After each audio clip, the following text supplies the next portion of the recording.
Hi అండి అందరికీ. ముందుగా ఈ ఛానల్ని సబ్స్క్రైబ్ చేసుకోండి, లైక్ చేయండి, వీలైతే మీ ఫ్రెండ్స్కి షేర్ చేయండి. దాదాపు యూజ్ఫుల్ అవుతుంది. పెద్దగా ఫోకస్ చేయలేదు, ఏదో మామూలుగా స్టార్ట్ చేశాను. అప్పుడప్పుడు మా ఫ్యామిలీ వీడియోస్ కానీ పిల్లల వీడియోస్ కానీ అప్లోడ్ చేసేవాడిని. మెయిన్గా మనీ వీడియోస్. ఇంకా తెలుసు కదా, వాడు పుట్టినప్పటి నుంచి బాగా ఎఫెక్షన్ ఉంది. వాని ప్రతి నవ్వు కానీ ఏడుపు కానీ ప్రతి మూమెంట్ దగ్గరనే చూశాను. Every second every moment. So ఆ పిల్లలు బాగా ఇష్టం, ఎక్కువగా వాళ్ళ వీడియోస్ అప్లోడ్ చేశాను. చాలామంది కూడా మంచి కామెంట్ చేస్తారు, మంచిగా ఉన్నారు పిల్లలు, క్యూట్గా ఉన్నారు అన్నట్టు. సో నేను వాళ్ళ వీడియోస్ అప్లోడ్ చేశాను. ఒక్కో వీడియో 700 800 అలా వచ్చేది వ్యూస్.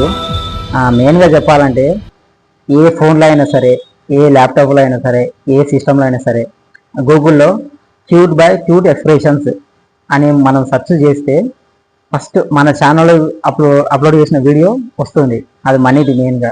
అది అంటే అట్లా రావడం ఇంపాసిబుల్ కదా, మామూలు విషయం కాదు. ఈ వరల్డ్లో దాదాపు కొన్ని కోట్ల సిస్టమ్స్ ఉన్నాయి. ల్యాప్టాప్స్ కానీ, కంప్యూటర్స్ కానీ, ఫోన్స్ కానీ, అలా.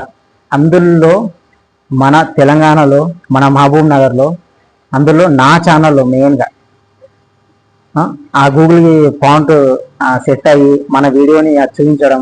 దాదాపు 2017 అంటే 8 years నుంచి గూగుల్లో క్యూట్ ఎక్స్ప్రెషన్స్ అని టైప్ చేస్తే ఈవెన్ ఆల్ ఉంటాయి కదా, ఫస్ట్లో ఆల్ వస్తాయి కదా ఫొటోస్ కానీ ప్రతిదీ గూగుల్లో. అక్కడైనా మన వీడియో చూపిస్తుంది, మన ఛానల్ మన వీడియో. ప్లస్ పక్కన డీటెయిల్స్ ఉంటాయి కదా, పక్కన పేజీ గూగుల్లోనే, అక్కడ కూడా మన వీడియో ఫస్ట్ వస్తుంది. 8 years నుంచి ఎవరు కూడా దీన్ని బీట్ చేయలేదు, మన ఛానల్ వస్తుంది. ఇది మంచి అంటే హ్యాపీ మూమెంట్ అని మనం చెప్పుకోవచ్చు. ఇంకా చెప్పాలంటే అదొకటి. తర్వాత వచ్చేసి దాదాపు 3-4 years అంటే ఛానల్ స్టార్ట్ చేసింది 2017లో. అప్పటి నుంచి 2017, 18, 19, 20, 21, 21 వరకు ఏమంత ఫోకస్ చేయలేదు. ఏమున్నా టీటీసీ అయిపోగానే ఇంకా టైప్ నేర్చుకుంటూ డిగ్రీ. సో ఆ మూమెంట్లో ఉన్నాను, పెద్దగా ఫోకస్ చేయలేదు. తర్వాత 2021, 22 కరోనా ఎండింగ్ అయిన తర్వాత అరే కొంచెం ఛానల్ వీడియోలు అప్లోడ్ చేయడం. అంటే జియో సిమ్ వచ్చింది కదా, దానివల్ల బాగా డెవలప్ అయ్యారు చాలామంది, యూట్యూబ్లు కానీ యాప్స్ కానీ. సో డిఫరెన్స్ ఉంటాయి కదా మొత్తం, అది ఇది వాటి వల్ల బాగా డెవలప్ అయ్యారు.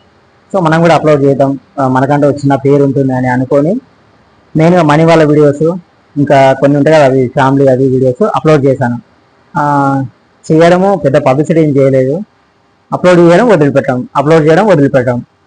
దానికి వచ్చేసి 200, 300, 500, 300 వ్యూస్ వచ్చేది. ఎప్పుడైతే షార్ట్స్ అనేది ఇంట్రడ్యూస్ చేసిందో యూట్యూబ్, ఆ షార్ట్స్ ఇంట్రడ్యూస్ చేసిన తర్వాత నేను కూడా మెల్లగా అప్లోడ్ చేయడం స్టార్ట్ చేసిన 30 seconds. అప్పుడు వచ్చేసి అవి కూడా దాదాపు 500, 300 వచ్చేది. ఈ మధ్యలో ఈ 3-4 years నుంచి కొంచెం మంచిగా ఏదైనా మంచి సాంగ్ యాడ్ చేసి కొంచెం ఉంటాయి కదా, అవి అప్లోడ్ చేశాను. అవి చేయగానే దాదాపు ఒకటొకటి జస్ట్ అప్లోడ్ చేసిన 1-2 hours మినిమం 500-1000 వ్యూస్ దాటేది. చాలా హ్యాపీగా అనిపించింది. అంటే ఎవరో తెలియదు, అన్నోన్ పర్సన్స్. నేను మళ్ళీ దాన్ని అప్లోడ్ చేసిన వీడియోని పబ్లిసిటీ చేయలేదు, వాట్సాప్లో స్టేటస్ పెట్టుకోలేదు, ప్లస్ మా ఫ్రెండ్స్కు ఏం లింక్ సెండ్ చేయలేదు. ఏమన్నా అప్లోడ్ చేసా వదిలిపెట్టా. అప్లోడ్ చేసి జస్ట్ హాస్టల్లో అప్లోడ్ చేసి స్టడీ హాల్కి వచ్చేసరికి మినిమం 200-300 వ్యూస్ వచ్చేది. మళ్ళీ 5-6 లైక్స్ వచ్చేది. నేనే షాక్ అయ్యేవాడిని, ఏంద్రా బాబు, అంటే ఎవరో తెలియదు అన్నోన్ పర్సన్స్ వాళ్ళు మన వీడియోని చూడడం. కొందరు లైక్ చేసేవాళ్ళు 10 members దాకా, అంటే 200 members చూస్తారు కదా, అందులో 5-10 members లైక్ చేసేవాళ్ళు, ఎవరో తెలియదు అన్నోన్ పర్సన్స్. ఒకరిద్దరు కామెంట్ పెట్టేవాళ్ళు, అంటే ఆ వీడియోకి తగ్గట్టు కామెంట్ పెట్టేవాళ్ళు పాజిటివ్గా. ఒకరిద్దరు షేర్ చేసేవాళ్ళు. మొన్న రీసెంట్గా అంటే మొన్న నైట్ అన్ఎంప్లాయ్మెంట్ గురించి వీడియో అప్లోడ్ చేశాను. చేసి జస్ట్ అక్కడ నా ఫోటో యాడ్ చేశా, అన్ఎంప్లాయ్ అన్నట్టు. అయితే యాక్చువల్గా 2021కి వెళ్ళి దాదాపు నాకు 4 failures అయ్యాయి. 1:3, 1:2 జాబ్లు వచ్చి. ఏ రోజు బాధపడ్డా కానీ బయటికి ఎవరికి చెప్పుకోలేదు, ఈవెన్ ఫ్యామిలీకి కానీ బయట ఫ్రెండ్స్కి కానీ. అంటే ఈ కాలంలో మామూలుగా మైండ్లో బాధ రాగానే వాళ్ళు తెలియకుండానే తెలుసో తెలియదు కానీ వాట్సాప్లో స్టేటస్లలో కానీ ఇన్స్టాగ్రామ్లలో రీల్స్ రూపంలో కానీ ఏదో రకంగా బయట ఉంటారు కదా మన వాళ్ళు చుట్టుముట్టు ఉంటారు కదా వాళ్ళకు తెలియజేయాలనే మూమెంట్లో ఉంటారు కదా. కానీ నేను అలా ఎప్పుడు చేయలేదు. ఎంత బాధ ఉన్నా మన లోపల పెట్టుకోవాలి, మనమే ఆ బాధ అనుభవించాలి. ఫర్ ఎగ్జాంపుల్ మనం వేరే వాళ్ళకి చెప్తామనుకో, కొందరు పాజిటివ్గా రియాక్ట్ అవుతారు మన మన ఉంటారు కదా శ్రేయాభిలాషులు. కానీ దాదాపు 80 to 90% మనం బాధపడి అవతల వాళ్ళు ఏడ్చే వాళ్ళే ఉంటారు. అలా ఎప్పుడు అలా ఎప్పుడు చెప్పలేదు ఎవరికి. మొన్న ఆ వీడియో మహాభారతం వీడియో బాగుందని అప్లోడ్ చేశాను. పక్కన నా ఫోటో ఒకటి పెట్టి అప్లోడ్ చేశాను. చేసి జస్ట్ హాస్టల్ నుంచి అప్లోడ్ చేసిన హాస్టల్ దగ్గర వైఫైతో హాస్టల్ స్టడీ హాల్కి వచ్చాను. జస్ట్ వాకబుల్ డిస్టెన్స్ 10 minutes అంతే. వచ్చి జస్ట్ చూశాను ఎంతమంది చూసారా అని. 450+ చూసారు 10 minutesలో. మళ్ళీ 12 likes, ఇద్దరు షేర్ చేశారు. నేనే షాక్ అయ్యా, అంటే ఒక్క 10 నిమిషాలు ఇంత రెస్పాన్సా అని. సో మామూలుగానే ఛానల్ని డెవలప్ చేయటము, ఎంప్లాయ్మెంట్ కానీ అన్ఎంప్లాయ్ గురించి కానీ, తర్వాత స్టడీ ఉంటాయి కదా. చాలామంది 10th తర్వాత ఇంటర్ తర్వాత కానీ వాళ్ళకు గోల్ ఉంటుంది, మామూలుగా ఉంటుంది, ఇట్లా చేద్దాం చదువుదామని, అంటే మంచిగా చదువుకోవాలని ఆశ మైండ్లో ఉంటుంది.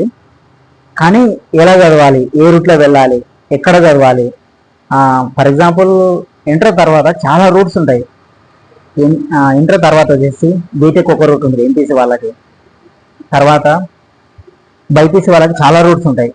దాదాపు 20 to 30 టాప్ కోర్సెస్ ఉంటాయి. బీ ఫార్మసీ కానీ, తర్వాత అగ్రికల్చర్ బీఎస్సీ కానీ, వెటర్నరీ కానీ, తర్వాత ఫారెస్ట్రీ సైన్స్ ఉంది డిగ్రీ అది కానీ, తర్వాత ఇంకా బీఎస్సీ నర్సింగ్ కానీ, ఇలా డిఫరెంట్ మెయిన్గా ఎంబీబీఎస్ కానీ, బీడీఎస్ కానీ, బిహెచ్ఎంఎస్ కానీ, హోమియోపతి కానీ, అలోపతి కానీ, బ్యాచిలర్ ఆఫ్ డెంటల్ కానీ, బ్యాచిలర్ ఆఫ్ ఫిషరీ సైన్స్ కానీ, ఇలా డిఫరెంట్ టైప్స్ ఆఫ్ కోర్సెస్ ఉంటాయి. తర్వాత వచ్చేసి కొన్ని డిగ్రీ ప్లస్ బీఈడి కలిపి ఉంటాయి 4 years. ఇలా చాలా కోర్సెస్ ఉంటాయి. కనీసం ఇలా కోర్సు ఉంటుంది త్రో ఎన్సెట్ ఎగ్జామ్ కానీ, త్రో అప్లికేషన్ ద్వారా కానీ వెళ్ళాలి అని చెప్పేవాళ్ళు ఉండరు మన వాళ్ళకి. పోనీ తెలుసుకుందామంటే వాళ్ళంత ఫోకస్ చేయలేరు. అంటే ఆ ఏజ్లో ఏం తెలియదు కదా, తెలిసిన తర్వాత లైఫ్ ఏముండదు. సో చాలామంది చూస్తున్నా బయట, నాకు దాదాపు డైలీ మినిమం ఒక్కరైనా కాల్ చేస్తారు. ఏ రీజన్స్ వల్ల అంటే అన్ఎంప్లాయ్, అంటే జాబ్ లేయట్లేదు ఏంది పరిస్థితి అని ఒకరు, ఇంకొకరేమో ఏదన్నా స్టడీ గురించి, ఇంకా కొందరు నీతో మాట్లాడితే ధైర్యం ఉంటుందిరా అని ఒకరు. అదేందో తెలియదు కానీ అవతల వాళ్ళు వాళ్ళ బాధ చెప్తారు. చెప్పినప్పుడు మనం కూడా ఏం కాదు లేదా, పర్లేదు పాజిటివ్గా ఉండు, ఏం కాదు అంత మంచిగా జరుగుతుంది అనే మాటల్లో మనం చెప్తాం. సో అలా చెప్పడం వల్ల వాళ్ళు ధైర్యంగా ఫీల్ అవుతారు, అంతే కదా. వాళ్ళు ఆల్రెడీ డీమెరిట్లో ఉంటారు, మనం డీమెరిట్గా మాట్లాడకూడదు, పాజిటివ్గా మాట్లాడాలి. సో ఆ అప్రోచ్లో స్టిల్ 2018 నుంచి కానీ ఇప్పటి వరకు కూడా స్టిల్ చాలామంది గైడెన్స్ ఇచ్చాను. చాలామంది నేను చెప్పిన సలహాలు విని జాబ్ వచ్చింది. ఈరోజు నాకు రాలేదు, నా అదృష్టమో దురదృష్టమో తెలియదు.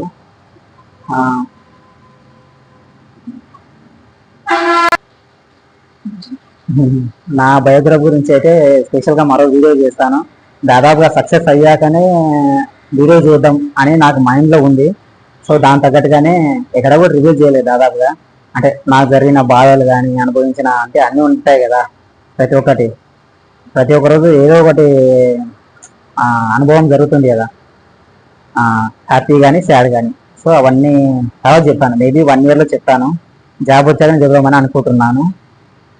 ఇంకొచ్చేసి మెయిన్గా వచ్చేసి గైడెన్స్ కోసమే ఈ ఛానల్ మూవ్ చేద్దామని అనుకుంటున్నా.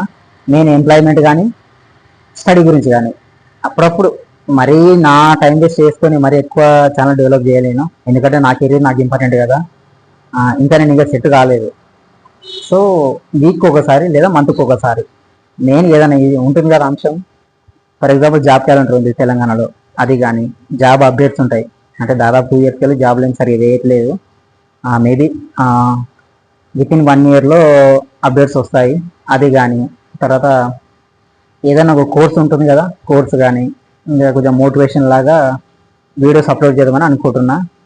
దీనికి మీ అందరి సపోర్ట్ ఉండాలి, ఎందుకంటే మీ సపోర్ట్ లేకపోతే ఏం చేయలేము.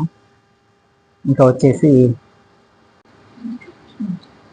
కాంపిటేటివ్లో మనకు తెలిసిన సీక్రెట్స్ ఉంటాయి కదా, స్టడీ గురించి కానీ జాబ్ల గురించి కానీ దాదాపు ఎవరు అవతల ఎదుటి పర్సన్కి చెప్పరు, ఏదైనా ఫ్రెండ్స్ అయినా కూడా చెప్పరు.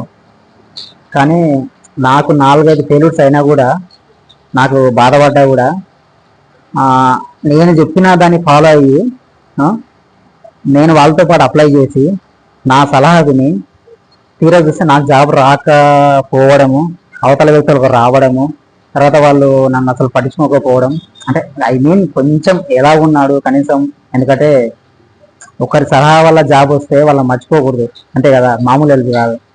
సో అలా కూడా వాళ్ళు అసలు పట్టించుకోలేదు.